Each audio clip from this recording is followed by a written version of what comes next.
Oke.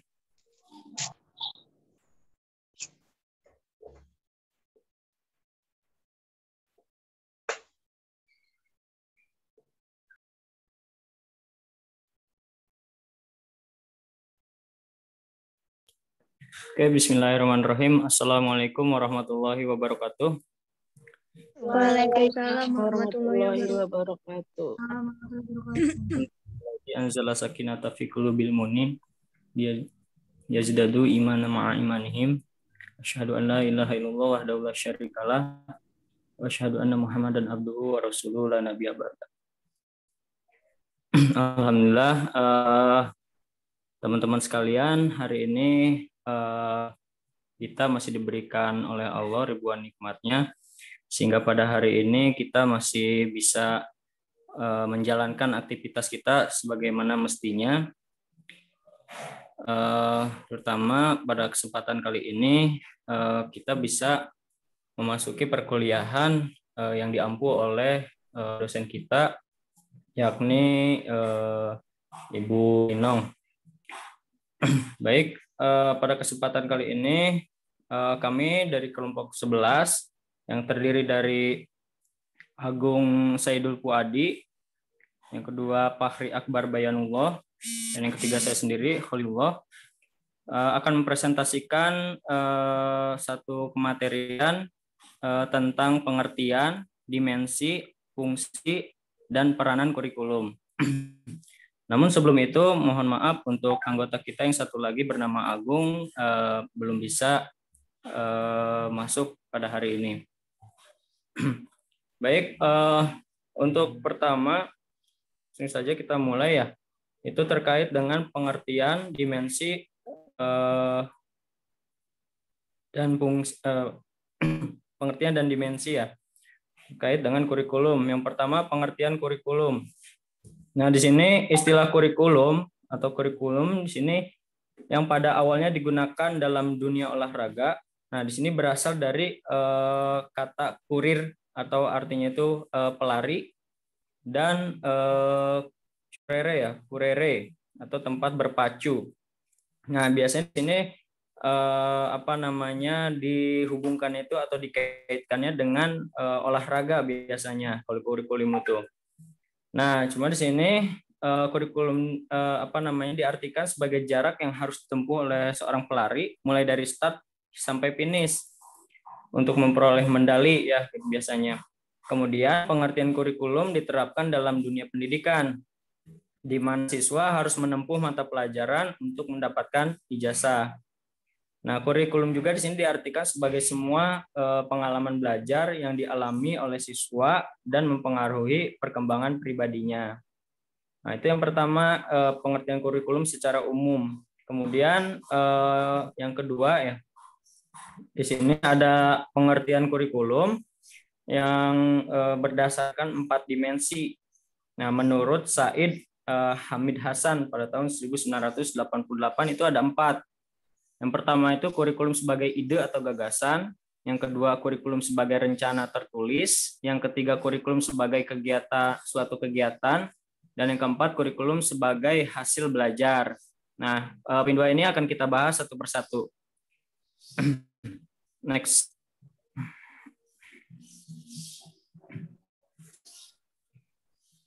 Nah, yang pertama di sini kurikulum sebagai ide atau gagasan, maksudnya itu adalah sekumpulan ide yang akan dijadikan pedoman dalam perkembangan kurikulum selanjutnya. Nah, jadi kurikulum di sini itu akan bersinggungan atau berkaitan dengan kurikulum-kurikulum berikutnya, gitu. Jadi kurikulum yang sekarang itu akan jadi acuan atau ide gagasan untuk mengembangkan kurikulum selanjutnya. Berikutnya, kurikulum sebagai rencana tertulis. Nah, di sini adalah sebagai perangkat rencana dan cara mengadministrasikan tujuan, isi, dan bahan pengajaran. Gitu. Jadi maksudnya itu sebagai rencana tertulis di sini. Jadi nanti akan ada pengadministrasian itu seperti arsip gitu ya. Gitu. Jadi nanti akan dituliskan. Kemudian yang ketiga, kurikulum sebagai suatu aktivitas. Di sini artinya itu adalah sebagai segala kegiatan guru dan siswa dalam proses pembelajaran. Kemudian yang terakhir, ini kurikulum sebagai hasil belajar. Nah, maksudnya itu adalah hasil yang akan dicapai dari rencana dan tujuan pembelajaran. Gitu. Jadi kurikulum itu menurut Said Hamid Hasan itu meliputi 4 ini. Gitu. Jadi sebagai ide atau gagasan, sebagai rencana tertulis, sebagai suatu aktivitas, dan sebagai hasil belajar. Kemudian, next. Nah, berikutnya terkait fungsi dan peran, ini akan disampaikan oleh rekan saya, Fakhri Akbar Bayanullah. Padanya saya persilahkan. Terima kasih atas kesempatannya. Berikutnya di sini ada fungsi kurikulum.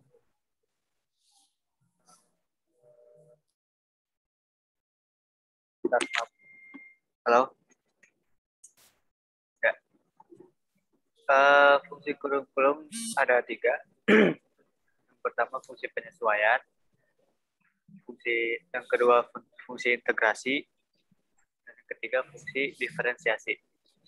Fungsi penyesuaian atau the adaptive function yaitu sebagai alat pendidikan harus mampu mengarahkan siswa agar memiliki sifat well adjusted, yaitu mampu menyesuaikan dirinya dengan lingkungan, baik lingkungan fisik maupun sosial. Berikutnya, fungsi integrasi atau the integrating function, yaitu sebagai alat pendidikan harus mampu menghasilkan pribadi-pribadi yang utuh. Dan yang ketiga, fungsi differentiating function, yaitu fungsi kurikulum sebagai alat pendidikan harus mampu memberikan pelayanan terhadap perbedaan individu siswa. Oh, yang ada. Dan yang keempat, fungsi persiapan, yaitu sebagai alat pendidikan harus mampu mempersiapkan siswa untuk melanjutkan studi ke jenjang pendidikan berikutnya.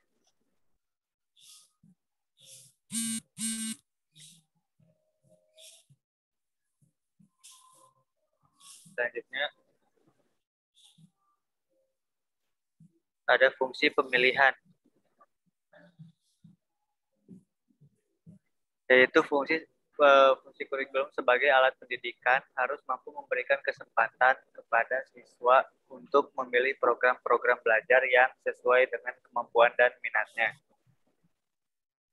Selanjutnya ada fungsi diagnostik, yaitu sebagai alat pendidikan harus mampu membantu dan mengarahkan siswa untuk dapat memahami dan menerima kekuatan dan kelemahan yang dimilikinya.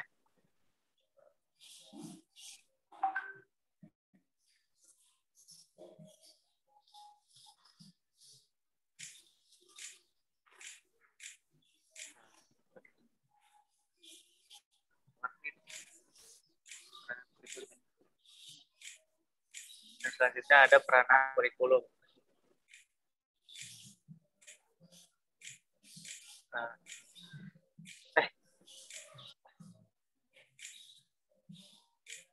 Ini ada 3 bagian. Ada peranan konservatif, peranan kreatif, dan peranan kritis evaluatif. Yang pertama, peranan konservatif. Peranan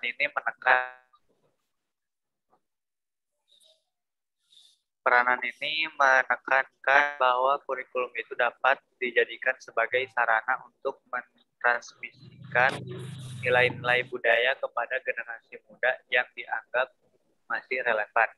Dengan demikian, peranan konservatif ini hakikatnya menempatkan kurikulum berorientasi ke masa lampau. Yang selanjutnya, peranan kreatif. Peranan kreatif yaitu peranan yang berkaitan dengan pengembangan sesuatu yang baru yang dibutuhkan masyarakat. Karena kurikulum harus mengandung hal-hal yang dapat membantu siswa mengembangkan potensi yang ada pada dirinya untuk memperoleh sesuatu yang baru. Dan yang terakhir, peranan kritis atau evaluatif. Peranan ini adalah peranan yang berkaitan dengan proses pemilihan nilai, budaya, dan pengetahuan baru yang akan diajarkan. Karena kenyataannya nilai-nilai yang ada di masyarakat senantiasa mengalami perubahan sehingga pewarisan nilai-nilai kepada siswa harus disesuaikan.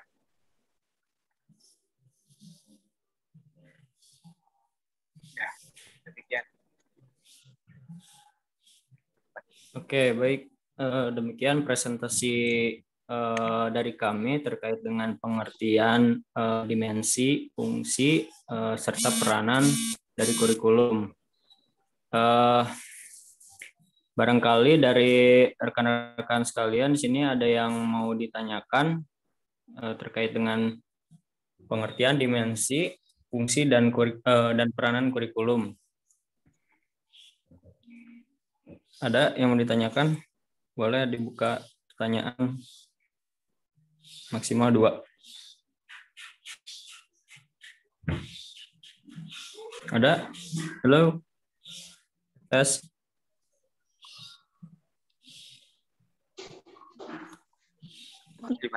Dila, Bang. Oh ya, gimana? Silakan, Dila. Mengenai peranan kurikulum, kan ada 3 poin. Ada yang pertama itu ada peranan konservatif. Konservatif itu menekankan sebagai saran untuk mentransmisikan nilai-nilai warisan budaya. Bisa diberikan contohnya gitu, gambaran sebenarnya di sebuah sekolah kayak gimana mengenai peranan konservatif ini. Gitu, Bang. Terima kasih. Oh ya, baik. Mau langsung dijawab atau tampung dulu ya? Terserah. Jawab aja. Yang lain ada lagi? Tanyakan satu lagi.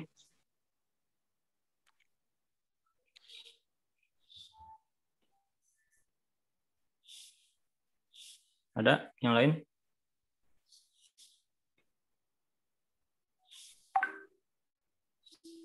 Oke, kalau nggak ada, kita coba jawab dulu pertanyaan. Yang pertama dari Adila. Jadi maksudnya peranan konservatif ini yang menekankan bahwa kurikulum itu dapat atau sebagai sarana untuk mentransmisikan nilai-nilai warisan budaya masa lalu. Maksudnya itu adalah, jadi biasanya kan si guru itu punya lingkungan di luar itu kan. Ya di luar dari sekolah begitu ya. Nah, itu biasanya dia kan mencontohkan gitu kepada pada siswanya gitu ketika di sekolah kayak gitu. Nah, itu tuh budaya-budaya itu kan yang secara tidak langsung sebetulnya ditransmisikan oleh guru kepada siswanya gitu, sesuai dengan relevan yang ada di di lingkungan si guru kayak gitu. Itu yang pertama. Yang kedua, terkait dengan permasalahan-permasalahan yang dihadapi di saat ini kayak gitu. Jadi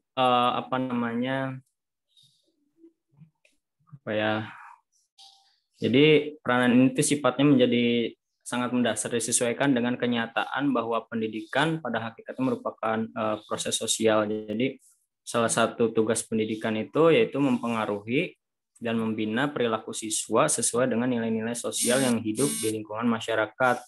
Jadi kayak misalnya sekarang lagi relevan itu kita belajarnya online gitu. Jadi bagaimana kita menghadapi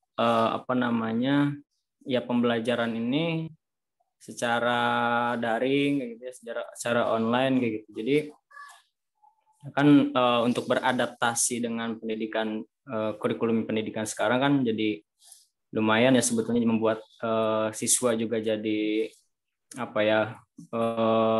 terpaku dengan internet kayak gitu ya.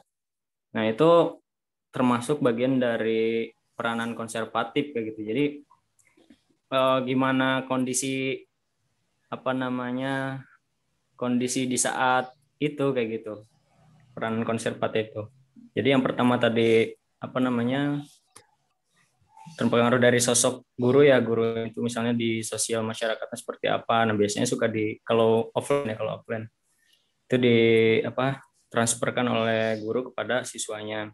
Nah kalau sekarang kan yang relevan itu ya kita belajarnya online, berarti yang kita saat ini kita rasakan ya ini sebetulnya bagian dari peranan kurikulum gitu secara konservatif kayak gitu. Gitu sih kurang lebih. Mudah-mudahan tidak terpuaskan ya. Jadi bisa mencari jawaban dari referensi yang lain. Gitu. Dari Wahri mungkin ada yang mau ditambahkan? Ini ada yang banyak mau nanya, Bang. Ya? Ada banyak yang mau nanya. Oh, ada yang nanya. Dari Ines katanya Ines sama Risa mau nanya. Kalau yang pertama tadi dari Dila gimana? Jelas? Iya, insya Allah jelas. Makasih, Bang. Oke. Dia tadi Ines sama Risa katanya. Aku nanya ya. Silakan pertanyaan kedua. Ya. Jadi menurut pendapat Anda bagaimana pendapat Anda tentang kurikulum di Indonesia yang saat ini sering sekali berubah-ubah?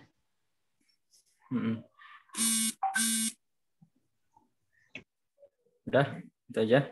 Cukup. Oke. Oke, dari Bang Fahri, mau dijawab? Silakan.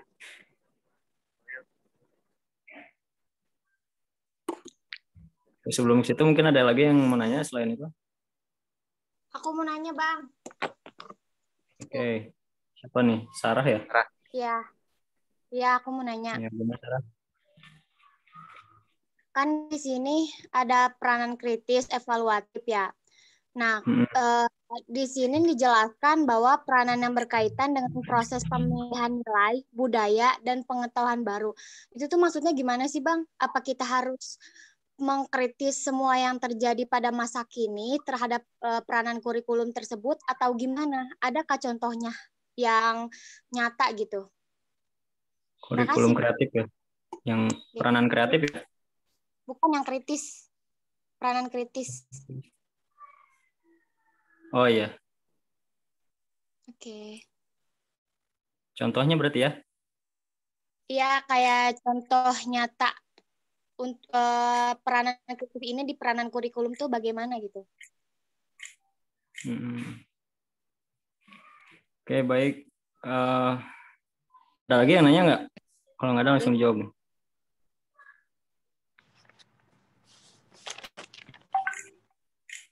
Itu mau nanya. Ya. Kan di dalam fungsi kurikulum itu ada apa sih namanya? Bagi masyarakat, yaitu sebagai pedoman untuk memberikan bantuan dalam proses pendidikan di sekolah. Nah, contohnya tuh kayak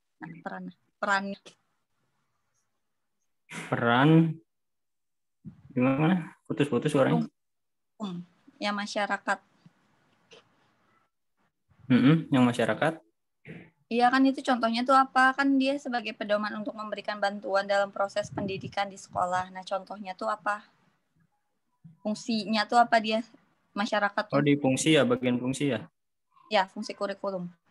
Bisa digeser, Bang Fahri, selain fungsi. Fungsi pemilihan.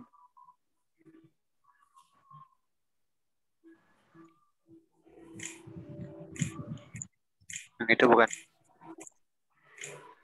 Ada gak ya di sini?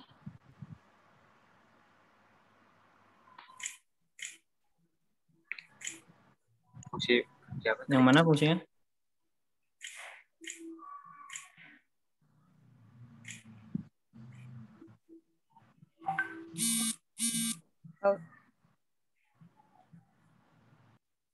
Ini fungsi apa namanya? Bagi perorangan gitu loh, bagi masyarakat. Fungsinya masyarakat gitu. Oh, nggak ada di sini ya? Iya, nggak ada, Bang. Jadi fungsi kurikulum bagi masyarakat gitu ya pertanyaannya. Iya. Oke, baik. Cukup dulu ya.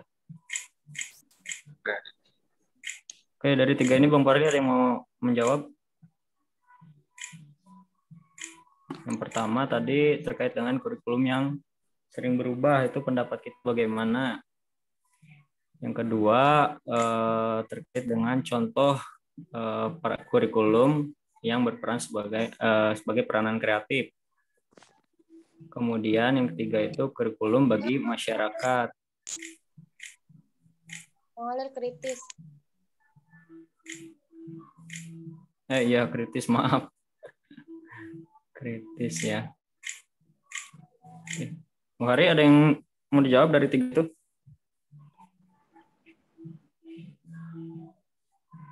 Halo? Silakan sama Bang Holil aja.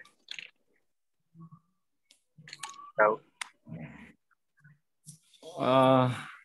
Yang paling gampang yang pertama dulu ya tadi ya, terkait dengan kurikulum yang berubah. Karena di sini pendapat kami, jadi saya ingin menyampaikan terkait dengan kurikulum yang berubah menurut pandangan kami. Jadi kalau berbicara di sini kurikulum yang sering berubah ya, sebetulnya itu masuk ke tadi peranan kurikulum yang konservatif gitu ya. Jadi menyesuaikan dengan kondisi yang masih relevan kayak gitu. Sebetulnya arah itu. Cuma memang menarik ya gitu. Jadi kalau saya melihatnya itu kurikulum itu jadi sebuah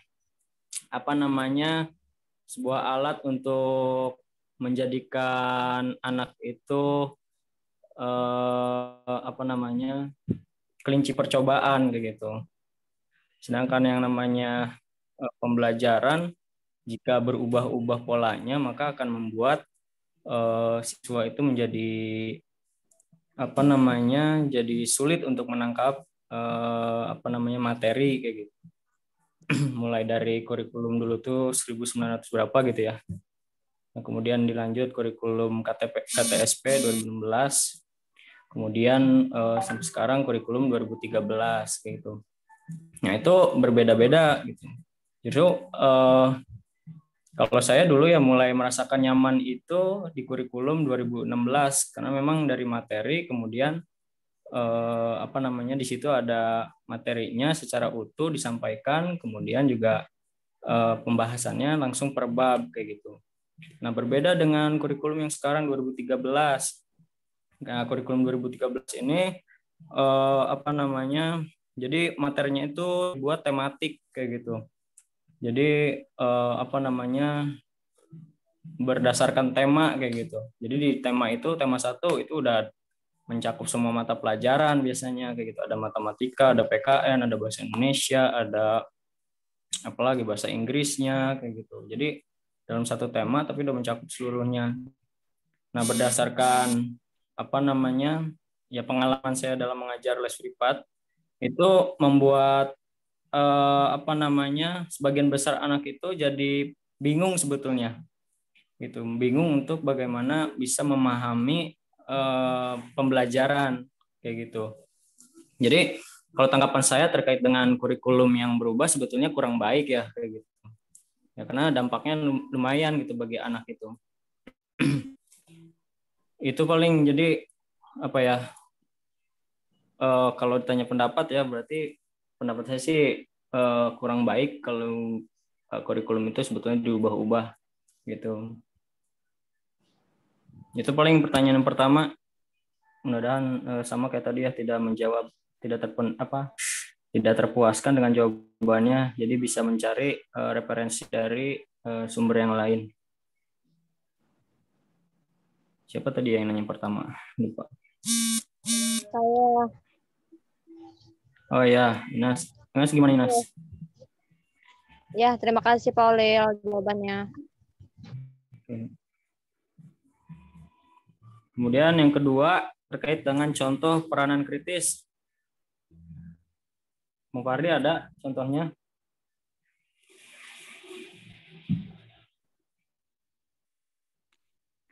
Silakan.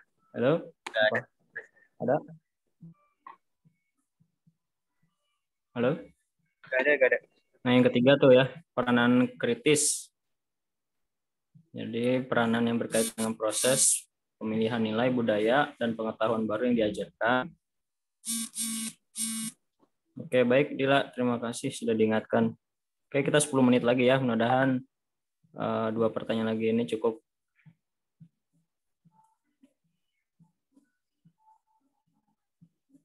Bisa, Bang Fahri jawab? Contoh peranan kritis. Contoh saya.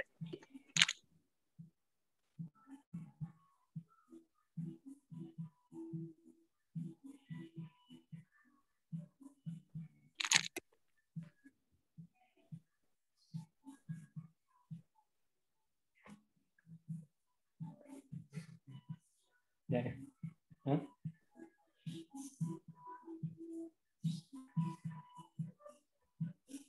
Oke, baik. Untuk pertanyaan kedua terkait dengan contoh peranan kritis ya. Jadi apa namanya? Jadi kurikulum itu di sini tidak hanya mewariskan nilai dan budaya yang ada atau menerapkan hasil perkembangan baru yang terjadi, tapi juga memiliki peranan yang menilai dan memilih nilai serta budaya pengetahuan baru yang akan diwariskan misalnya kayak gitu. Jadi dalam hal ini kurikulum itu harus turut aktif berpartisipasi dalam kontrol dan filter sosial kayak gitu. Jadi apa namanya yang namanya pendidikan kan harusnya mendidik gitu, menjadikan anak itu memiliki pengetahuan gitu. Jadi kalau ada apa namanya budaya atau sosial yang itu tuh berpengaruh buruk gitu ya bagi peserta didik atau siswa, nah itu jangan disampaikan gitu. Jadi maksudnya peranan kritis itu jadi dikontrol gitu, mana yang baik-baik ya itu yang harus ditransfer kepada siswa gitu. Tapi yang buruk-buruknya ya jangan kayak gitu. Ya, kalau contohnya ya misalnya apa ya terkait dengan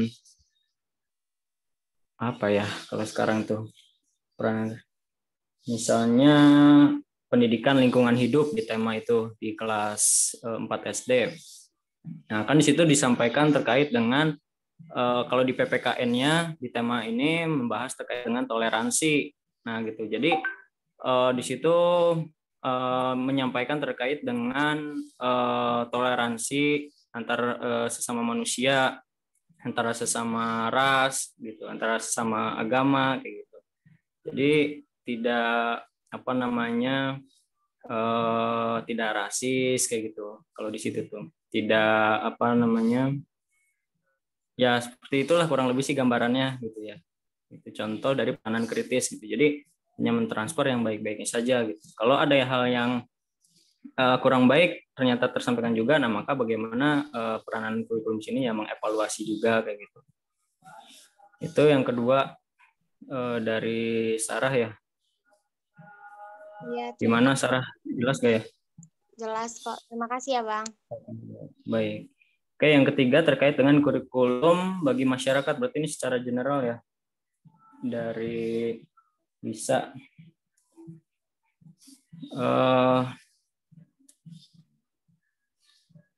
apa ya? Kalau kurikulum bagi masyarakat secara umum ya di sini sebetulnya sih kalau dari materi yang disampaikan ini sebetulnya udah mencakup yang kurikulum yang memang berfungsi bagi masyarakat kayak gitu.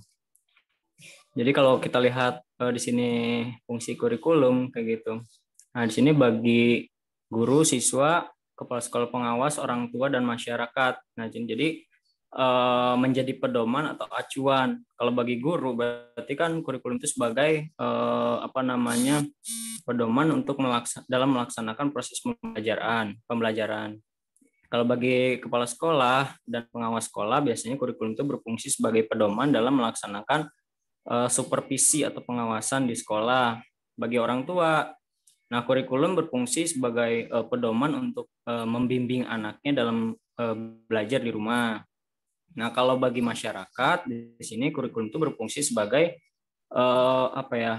Pedoman untuk memberikan bantuan bagi terselenggaranya proses pendidikan di sekolah gitu. Ada juga satu lagi tuh kurikulum bagi siswa. Nah, kurikulum bagi siswa itu fungsinya ya suatu pedoman belajar bagi siswa gitu. Jadi acuan kelas 1 belajarnya apa, kelas 2 belajarnya apa. Nah, itu semester 1 belajarnya apa, semester 2 apa kayak gitu. Jadi kurang lebih sih seperti itu terkait dengan fungsi kurikulum secara general bagi masyarakat gitu ya. Jadi begitu bisa. Ya, baik. Jelas Bang gak Leo. ya? Terima kasih. Oke, baik. Karena waktunya sudah mepet ya kayak gitu. Paling itu saja yang bisa kami sampaikan terkait dengan pengertian, dimensi, fungsi, serta peranan kurikulum. Kurang lebihnya mohon maaf. Mudah-mudahan tidak terpuaskan dengan presentasi yang kami sampaikan sehingga kawan-kawan bisa mencari referensi dari yang lain. Begitu dari saya, dari kami ya, itu saya Khalil dan rekan saya Fahri. Mohon maaf, saya akhiri. Wabillahi taufiq wal hidayah. Assalamualaikum warahmatullahi wabarakatuh.